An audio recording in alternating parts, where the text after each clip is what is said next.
Welkom terug by TV Praatjies, jou tuis vir alles wat kook en borrel in Binneland Kliniek.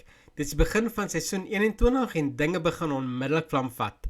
Verhoudings word getoets, geheime dreig om uit te lek en Binneland self is op die rand van 'n krisis. Hier is wat jy die week kan verwag.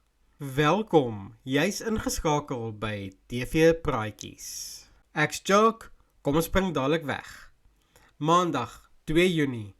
Joe probeer vrede bring tussen Nicolette en Ace, maar dis nie al wat broei nie. Daar's duidelike spanning tussen Ella en Henry, al wil sy dit nie erken nie. En Delia, sy word tot haar breekpunt gestoot, gaan sy soeg voor die kieperkrakers. Dinsdag, 3 Junie.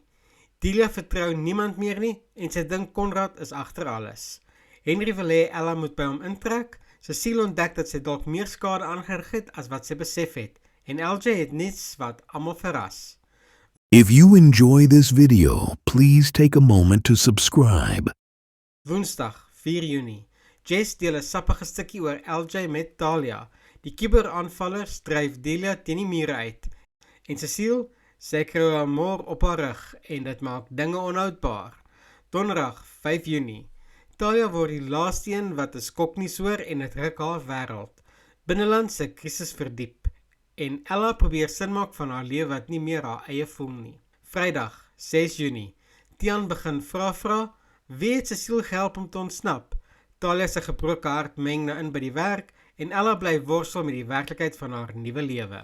Een ding is seker, Binnelanders hou nie terug nie. Moenie hierdie week se episodes misloop nie. Elke aand om 7:30 op Kyknet. En onthou, vir al jou Binnelanders voorskoue en drama-ontledings, klik daar die inskakelknoppie by hierdie TV Praatjies. Tot volgende week, bly kyk, bly gesels.